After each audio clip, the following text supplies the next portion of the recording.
Hello, my name is Joseph Balderas, and today I'm going to be presenting on distance-preserving variants of t-SNE for data visualization.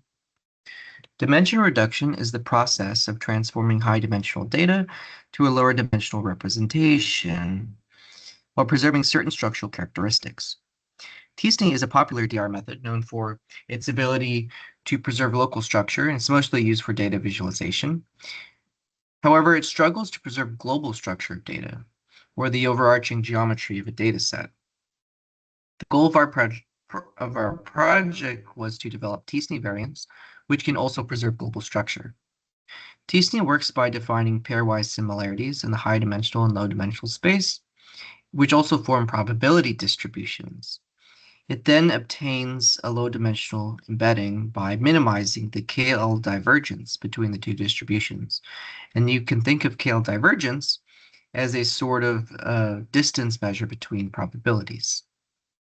In our first proposed model, we take the t-SNE objective and we add pairwise distance preserving constraints from the probabilistic method MPME.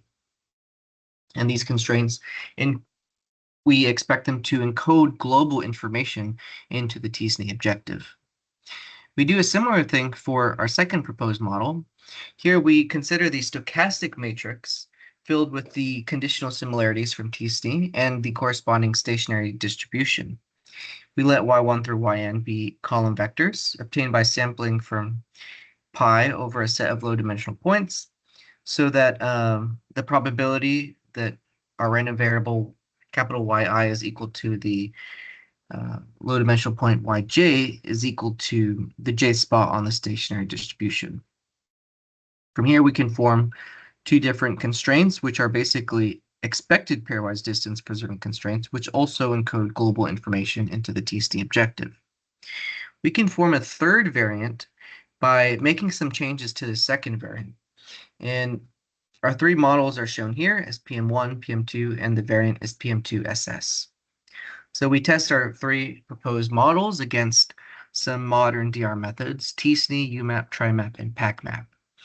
TriMap, UMAP, and PACMap perform pretty well in local metrics, and TriMap and PACMap do well on global metrics. We test on the banknote, coil 20, YLB, MNIST, and PennDigits dataset.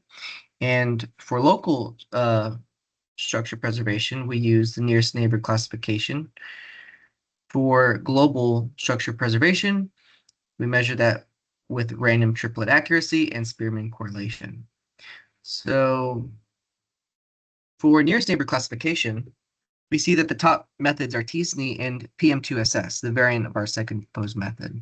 So we're not losing ability to preserve local structure by making these variants, but if you look at the next two tables here, you see that the highest performers on the global metrics are our three proposed models. So most of the time, except for a few spots where TriMap does the best, you see that our methods do either the best or perform second best. Over here, we have some visualizations obtained by t-SNE in our three methods. So this top corner is t-SNE, here's PM1, PM2, and then bottom right is PM2SS. So if you look at t-SNE, you can see that the global structure of the embedding is not very well defined. You see that they're separated into clusters, but there's no defining structures.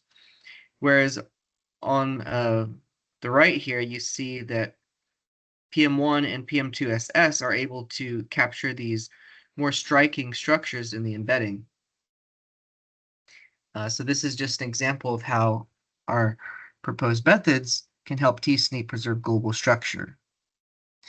In conclusion, we showed that our three models were able to outperform the existing dimension reduction methods of global metrics while remaining competitive with t-SNE on local metrics. Thank you.